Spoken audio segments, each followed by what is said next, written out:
Here's a question I get asked all the time. Why do so many wealthy people buy large amounts of life insurance when they clearly, or at least ostensibly, don't need it? The answer is simple. Wealthy people are usually pretty good at math. They've crunched the numbers and figured out that if they just make sure to hold on to their policy until they die, the rate of return on their premiums at death will be higher than any other safe, conservative investment they could make. In fact, it'll even beat many of their more risky investments without having to take the risk. To them, it's just another asset class. Let's face it, every investment advisor on the planet always recommends diversification. As we all know, that means not putting all your eggs in one basket.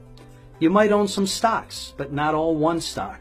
And not just stocks, but some bonds too. Perhaps some real estate, precious metals, commodities, maybe even some cash. And if it's all done right, given enough time, theoretically, by diversifying, the returns should be steadier.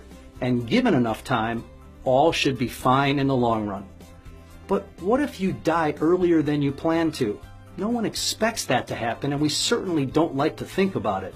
But it happens to people every day.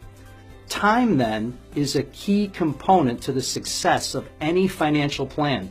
Investments need time to grow.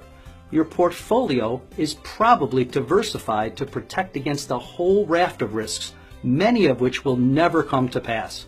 For example, some of us own gold as a hedge against a currency devaluation, which may or may not happen. But remember, death too is a risk to your portfolio and your plan for your family. But unlike the other risks, death is a certainty. Doesn't it make sense to diversify your portfolio against the possibility that you might die early? I call this time diversification. The fact is, if you die young, there's simply no asset class that'll even come close to outperforming a life insurance policy. And if you die when you're supposed to, right around your life expectancy, the rate of return is still right around 6% after tax. That's an 8 to 12% pre-tax equivalent depending on your tax bracket, which beats virtually every other safe investment on the planet. The best part is that unlike other types of financial instruments, life insurance doesn't need time to grow. For example, say you're age 55 and you buy a $1 million life insurance policy for, say, $10,000 a year. If you die next year, the $10,000 instantly turns into $1 million. Die in 3 years, $30,000 in premiums will have turned into $1 million tax-free. Die in 20 years, and you will have turned $200,000 in premiums into $1 million. In fact, it's almost impossible to fathom a scenario where you could live too long and turn it into a bad deal.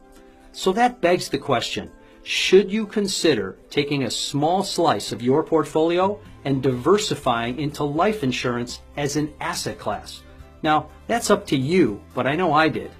Thanks for listening.